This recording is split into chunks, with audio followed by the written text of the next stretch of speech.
Liebe Zuschauerinnen, herzlich willkommen zum Interview mit Vanina Saracino. Dieses Interview findet statt im Rahmen der DokFest Education Veranstaltung Profis Plaudern Praxis beim 39. Kasseler DokFest und wird in englischer Sprache geführt. Dear viewers, a very warm welcome to this interview with Vanina Saracino. It takes place in the context of Profis Plaudern Praxis, an event of DokFest Education at the 39th Kassel DokFest and will be held in English. Dear Vanina, nice to meet you. Thank you for your time. Great to have you here today. And to start, would you be so kind and introduce yourself? Sure. Hello. Thank you very much for the invitation, Julie. I really appreciate it. I'm happy to have this opportunity to talk about the work and the praxis all together. My name is, as you said, Vanina Saracino. I'm Italian. My origins are Italian, but I'm now speaking from Berlin, from my Berlin studio.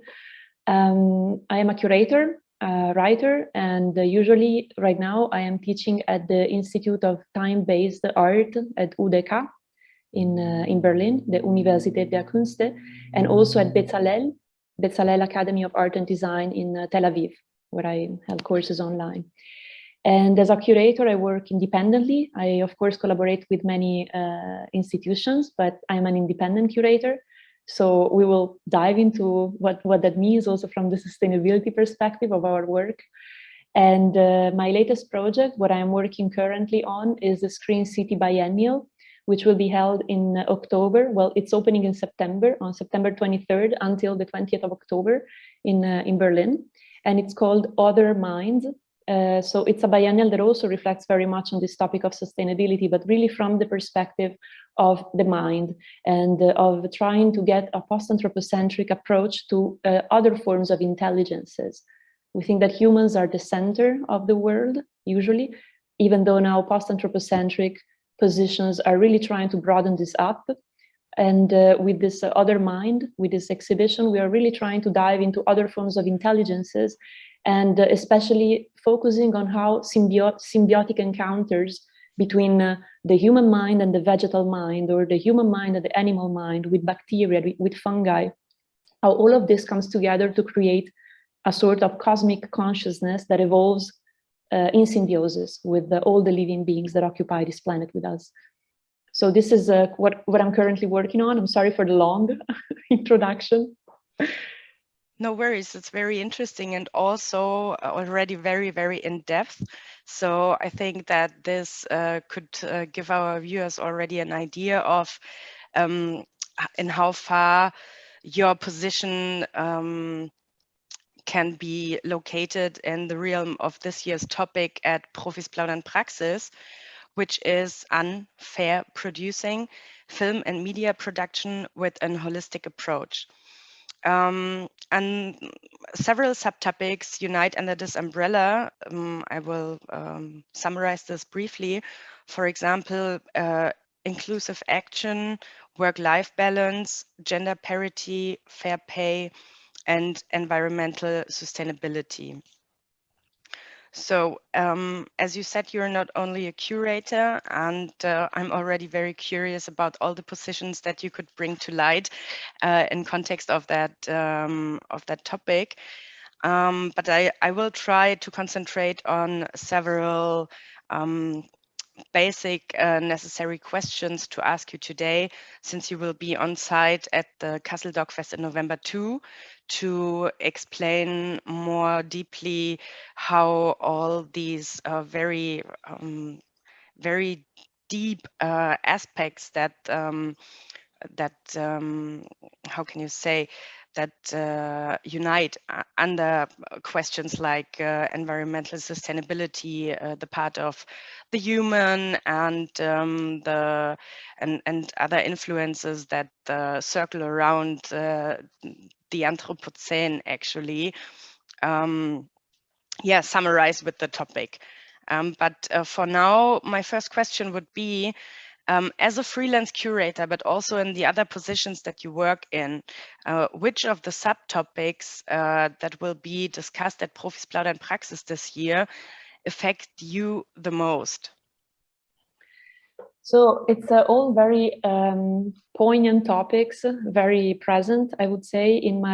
All of them affect me very much. I was taking some notes while you were reading the list, and I want to answer to this question, not really from the theoretical perspective, but more from the pragmatic perspective, since as you were also saying in one of the texts that you shared, somehow there is a tension and a friction between the idealistic debate, so what I have introduced you to before, and what are our pragmatic conditions of work. And as an independent cultural worker, I find myself very much trapped within these frictions and tensions that are present in our practice, right? And so I would start with the work-life balance. I would say also that fair pay is a very present thing. As independent cultural workers, and I fall into this category as an independent curator. Or in this category, we have also artists, filmmakers. It's of course a much broader category. And I think we all struggle very much with this work-life balance, in the sense that the conditions are not always very optimal, very ideal for us to work. Fees are usually the minimum, and if you start calculating the hours you spend working on each one of the projects, you really see that the pay is extremely low, and that our sector is very fragile. And I think that with the pandemic, the fragility of independent cultural workers has been revealed with even more strongly. The problem that I see here is that independent voices are crucial for art. And I say art here, thinking about all forms of art, music included, literature included, of course, film and visual arts. Independent voices are crucial for progress, and to add a perspective that is not already present within the institutional. And I really see institutions many times calling these independent curators or independent cultural workers to somehow bring fresher ideas to the institution, but this is somehow not retributed in the way that it should, in my opinion. So I really wish that in the future we will be able to create some sort of safer work environment for all of us, because right now I think we're still very far from it. And many curators I know, they are not able to I'm talking about independent curators.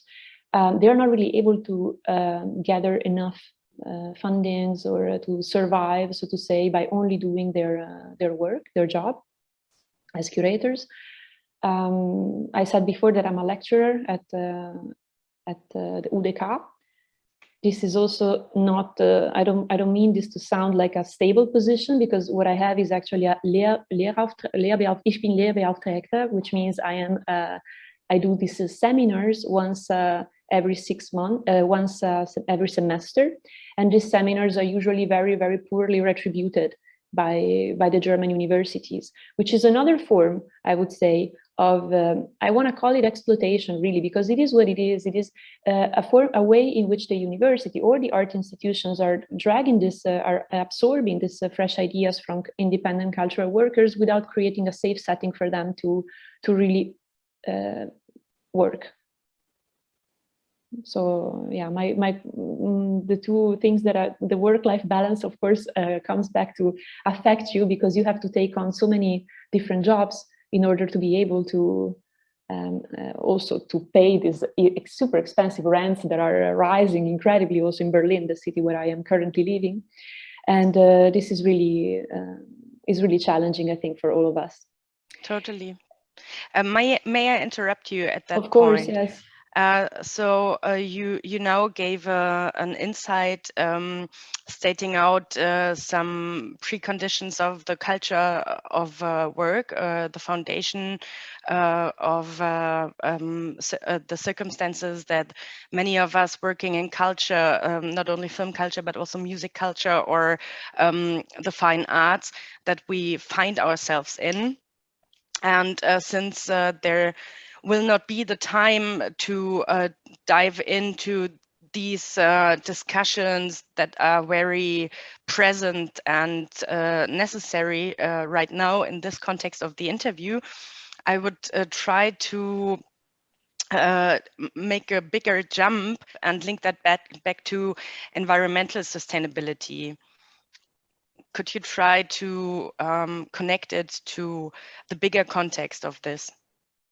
Well, the way I see them are like two different things, in the sense that I don't know if I got your question right, but what I was speaking about now is the whole practice of how we do things in art, and what is a sustainable, not really from the ecological perspective, but from our economic perspective. Let's say, linking this back to sustainability, I really find myself saying that for me, the ecological and the post-anthropocentric is my topic of research. I've been working on this since I started many years ago. I would say it's even more than a decade, but yes, it's even more than a decade. I would say I started in 2007, actually. And this has always been for me not only a topic, but it's really a way of life. And I think that it became a topic afterwards, right? This was already something that I carried with me since I was a like a teenager. This attention to the ecological, to this perspective that would be post-anthropocentric. We say now post-anthropocentric, but really this idea that the human mind or the humans would not be the center of the whole is something that we have been trying to somehow modify and overcome in many different stages. Right now, today we have the words for it, and the discourse is very much focused on it. But I think that all of this has been present since decades, right? So. Yes, there are two different things for me: the sustainability that you find in the discourse in the art museums, and the sustainability that you find then in the practice. I see that many institutions are now really trying to go green, meaning really trying to generate less waste as possible and do the things in the easiest way. In my practice, what I do for the sustainability, or what I did from the beginning, thinking that it would be sustainable, is that I work with film. Like, as a curator, I started very early doing screenings. This was what I did: screenings and discursive program. And at the time when I started, I really thought that the screening would not be a polluting thing in the end, because it's not an exhibition that generates waste of plastic or anything. You just send a file, you receive a file, you project it in a cinema, and then we talk about it. That would be, for me, a sustainable way of working. Today, of course, we have different opinions about this as well, because we have seen what is the mega infrastructure that you need in order to make this work and make this seem as a very sustainable thing. Actually, it is also not. But I still think that there is a difference between creating massive biennials, like think about these massive biennials that are popping up a little bit everywhere, that create this infrastructure that is there only for 6 months, and then it's just thrown to waste. And there is still a difference with what I try to do with my colleagues in the project, that is actually working with films and public space. So at least that what we do gets perceived not only by the people who decide to go to the White Cube or to the museum, but really also by trying to generate a wider audience for this expanded moving image practices. So now you pointed out several things that impact you on your work life and employment, and also how you try to start or how you, it seemed to me like you were saying that you also think about, if you develop a project and if you do a project, that too you are trying to figure out how the sustainability factor can be woven in the line out of a project. So to go from there to the content side, how far do you think that the thematic field that you deal with, and what actually is totally woven around these questions, which of these years subtopics occur to you most frequently in your curatorial work? I would say the environmental sustainability curatorially is the theme that I have approached the most in very, very different ways, sometimes also really trying to work within the contradictions of it, especially with an exhibition I did with two colleagues, Lea Vene and Martinesco in Tallinn, in Estonia, that was called Tiger in Space. We were approaching really what it means to subvert this idea of sustainability. What if we wasted everything? You know, it was we were really trying to get to the edges of it, and we were using Georges Bataille, The Accursed Share, to talk about this. It's a longer discussion I wouldn't dive into, but I just wanted to say that this topic of sustainability is just for me it embraces so many other topics that you can really. It's hard today also to find something that does not tackle this field of research, also because we are all extremely worried about the future. So I guess there is a universal attention toward this that was unfortunately lacking before, and I really wish it will translate into practice for us. So to summarize what you just said, Vanina, there are so many layers concerning the content and the actual work, like questions. A question that has risen in my head when you were talking, questions of international work, questions of data production and energy waste, questions of the imprints of humanity on Earth, so on many different levels too. Could you maybe already tell us a little bit about what you're going to talk about on site in November when you will be present at Kassel DokFest? Yes. So what I will be talking about is expanding a little bit more on this, on my curatorial practice and on the research that I do, more on the discursive level. So not really going into all the very interesting political, economical side that we of independent sustainability, independent cultural worker sustainability, but really focusing on the research here. And I wanted to focus on a few public projects I have curated in different cities. One of them will be the Green City Biennial, which for now I cannot speak about because it hasn't opened yet. So it's I'm very happy also about, it will be the first time that I speak about this big project that we're making at the Archenhold Observatory in Berlin, in the Treptower Park. And this will be very interesting for me because it's the first time that I can look back at what we have done and a bit reflecting together with all of you at the festival on what is the meaning of showing expanded moving image in public space, and this idea of trying to get a wider audience for art practices. I know with cinema you really don't have this issue because cinema is already so democratic, so to say, that people just go to the cinema that everybody wants to go to the cinema, right? But with art museums or with the visual arts, there was always a little bit this more maybe fear that you wouldn't be accepted if you are not knowledgeable enough. So the wider audience doesn't really go to art museums. Maybe in a city like Berlin, yes, but I assure you in cities like where I come from, small city, small village in Italy, difficult. And I think that this is a fact we all struggle globally around with how to make this more appealing for people. And this is I called this talk, it will be 20 minutes, so it will be very, very short as well, but I called it Curating in the Cthulhu Scene. And Cthulhu Scene, I wanted it to sound a bit strange as a word, but I will explain what it means. Cthulhu Scene is one of these alternative names of the Anthropocene that have been found all around, right? There is the capital scene, the plantation scene, there are different scenes that have been different prefixes that have been attached to this scene, to this era that we are living in. And Donna Haraway, who is one of my most important theoretical reference, she has been writing this book that by now everybody knows, I think, at least in the visual art fields, that is called Staying with the Trouble.